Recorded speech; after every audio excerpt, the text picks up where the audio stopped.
Welcome to At Home with Galavante, where we bring the world to you through food and through wine, and today we are taking you to Italy. Last summer I was in Italy and I stopped in Naples, where I had some of the best food I've ever had in my life on my way to Sicily, where I stayed at the Belmonte Mayo.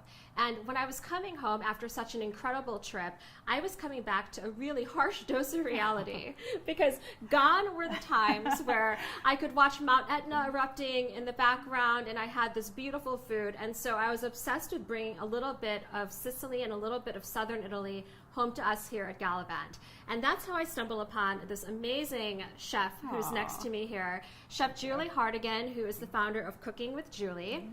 Welcome. Thank you for having me. I'm just so excited to be here with you today. Thank you so much for joining us. You know, I was doing some research on you, and I have to say, Giada, you better watch out because we have this very, very talented chef here. Thank you. And I heard you have a little bit of a leg up on Italy. I absolutely do. Well, it's one of my favorite places on earth. I know you've traveled there extensively too. And I happen to be Italian American, and my grandparents completely influenced the way that I cook and the way that I entertain. I first fell in love with food at family parties at their home, where my grandma would make these incredible comfort food dishes and gather everyone around the table, and I learned to cook next to her. So I'm going to be doing a couple of dishes today. One that's inspired by my travel to northern Italy and some things that I fell in love with when I was there, and some new discoveries that I have to share with you, and then also some comfort food that's just something from my family. Well, all I can say is Italian mothers, grandmothers, and mothers do not mess around when it comes to food. They know what they're doing, for sure, yeah. You know, before we go into the recipes, I was also reading a little bit about you. You don't have a culinary background by when you originally started your career. Not initially, so this may come as a huge surprise to you, but I was initially an engineer technology consultant for the first decade of my career, and the thing was, I always loved food and cooking so much, even as a little girl, learning next to my grandma. But I did the career that I felt like I was supposed to have, and the whole time I secretly longed to do a career that I would love and like something that would really follow my passion. So I traveled as much as I could and dined out as much as I could and really exposed myself to lots of flavors. And then when I had my two daughters, I went to culinary school full time and I launched my brand consulting business. I do lots of like recipe development and how-to videos for places like Weight Watchers, Bed Bath & Beyond, Real Simple, and I share tons of really great little cooking tips and recipes with my fans and home cooks on Cooking with Julie. Well, I can't wait to learn a little bit more and also see what we're going to prepare today. Yes, it's going to be delicious. What we're going to be making is an adorable, adorable little appetizer that pairs really well with this wine that I brought you too. I have a very fun surprise for you today. Have you heard of it? Oh, I like surprises. I know, me too. And you know what? I recently learned about this and I was so excited about it. I wanted to bring some to share with you. This wine is called Franciacorta. It's from a region in northern Italy up by Lake Brescia in Lombardy. And what's really cool about Franciacorta wine is it's made just like champagne is made in France, by the true champagne method versus Prosecco. It's a little bit different. So there's a difference then with how Prosecco and champagne are made besides the regions they come from? Exactly. The grapes are different. I just learned that recently. Franciacorta wine uses the 3 classic champagne grapes, whereas Prosecco uses an entirely different one. And Franciacorta wine gets a double fermentation in the bottle. So it has an elegant bubbly finish and a dry finish, versus Prosecco is actually aged, it does a second fermentation in a separate tank. So they're made in entirely different ways. And this is basically Italian champagne. I think you're gonna love it. I love it. I can't wait to try it. It's gonna be delicious. And what we're gonna pair it with today, we're gonna make these adorable little Robiola honey and thyme tartlets. So Robiola cheese is a cow's milk cheese with a gorgeous ash rind that is actually also produced in the same region as Franciacorta, up by Lake Brescia. So there's that whole concept of what grows together goes together. And these tartlets are so simple for you to make when you're having friends over. They take no time at all. Well, I'm having a big party at my house tomorrow, so I think these are going to make the menu. So how do I do this? This is so simple. It's 4 ingredients, first of all, to keep it very simple. The first one is one of my favorite cooking tricks. Do you use these little phyllo shells? I've seen those. Okay. These guys you can get in any freezer case at pretty much any supermarket. I always keep them on hand because they're all ready to go. They look adorable, and all you need to do is bake them for a minute or two to give them a little crisp finish. What we're going to do here is just fill them with a tiny bit of this gorgeous Robiola cheese.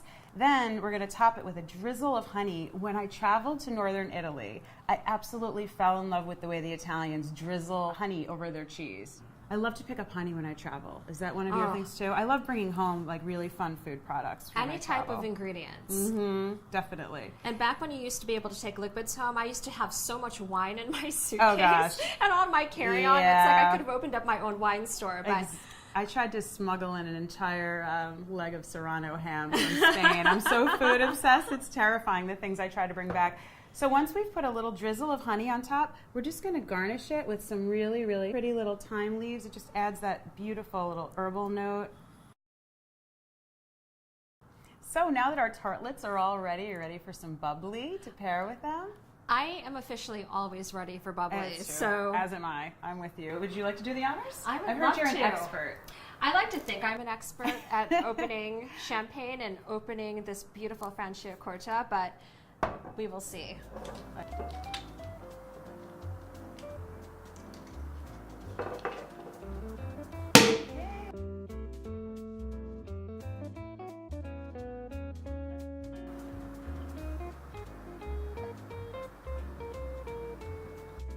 You ready? Do you want to try some?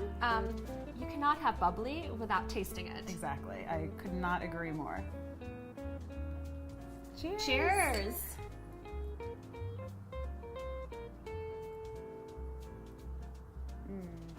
Wow. Elegant little bubbles, tiny, beautiful bubbles, right? Toasty finish, very light and bright and elegant. It pairs so well with seriously just about any little small bite that you want to.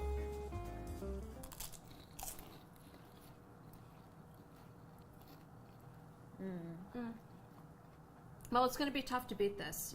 Oh, but wait, there's more. I'm going to be making one of my favorite comfort food dishes from childhood, pasta fazool, pasta fagioli. It's like a peasant stew that I've elevated a little bit with some really fun additions. I'm super excited to learn how to make this recipe. I'm so excited to share it with you. So the ingredients are actually pretty basic, and they're things that a lot of people might even already have around the house, and I'll point out the ones that are the little cool add-ons. Like most Italian dishes, starts with some delicious olive oil in the pan, and then we're going to add some diced pancetta. This is one of the ingredients that my grandma did not use that adds a really incredible smoky flavor. Pancetta, as you probably know, is Italian bacon. When you dice it fine like this and cook it in the olive oil, it's going to impart this like richness to the entire finished dish at the end. After that, we're going to add onion and carrot and just cook that for a little bit till it's soft. Then hit it with some garlic. Again, of course, you've got to have some garlic. Garlic makes everything better. Definitely. Once that's cooked for a little bit, we're going to add some just white table wine. Again, my grandma didn't use wine in her cooking, but for me, when you deglaze a pan with some wine, the pancetta, you're going to get up all those delicious brown bits and just add such great flavor to the finished dish. Next, we add chicken broth, white cannellini beans, and any small pasta shape. I'm using ditalini here. I like these because when they cook up, they come out to about the same size as the bean, and it just gives it like a really beautiful looking finish at the Wow, end. this tiny little pasta becomes this. Yeah, it swells up to be about that Big bean. size. Yeah, pasta swells up when you cook it, so you don't have to add a lot. And for me, I'm all about, as we talked earlier, about things looking beautiful when they're done. And when you have things cut about to the same size in the finished soup, it's just going to look really pretty on the spoon. And we're going to finish it with some grated Parmesan. I mean, Parmesan makes everything better, right? It adds this richness and body to the finished broth and just that nutty deliciousness of Parm.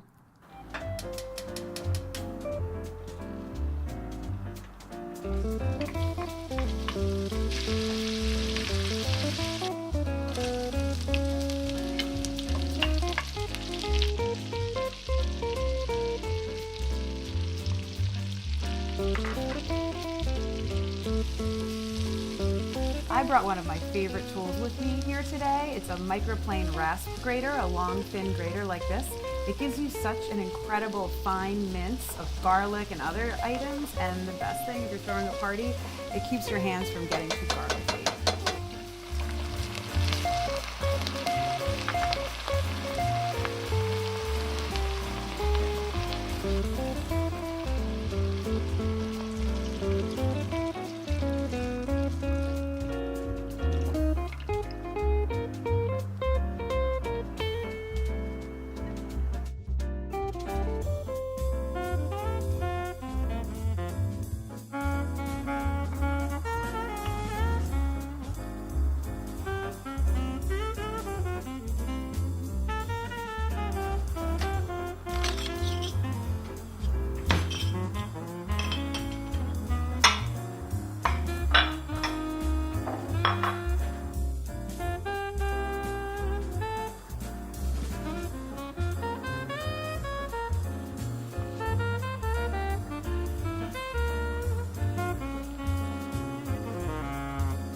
It's definitely going to taste like a combination of a trip to southern Italy to Napoli and my grandma's kitchen growing up.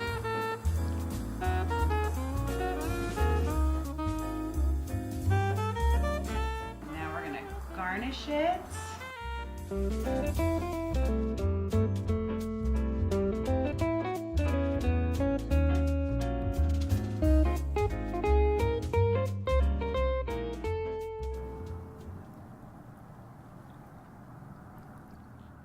Oh my gosh, this is delicious. I'm so glad you like it. It's like Italy in a bowl. Like a trip to Italy and a hug from grandma, right? That's what I was going for with this one. Well, this is delicious. Thank you. Where can we find you, Julie? Because we have to continue to get these amazing recipes. Oh, thank you. So I post everything on my website at cookingwithjulie.com. It's cookingwjulie.com. And my favorite place, like so many other people, is on Instagram at cookingwjulie as well. I share easy, healthy recipes, quick meals, cooking hacks, all kinds of inspiration. Well, count us as your official brand new follower on Instagram. Thank you. And thank you for having me. It was so fun to get to cook with you here today. Thank you so much. Well, this summer we're headed to Italy at Galavante, and we're looking forward to taking you with us around the world. Eat with us, drink with us, travel with us.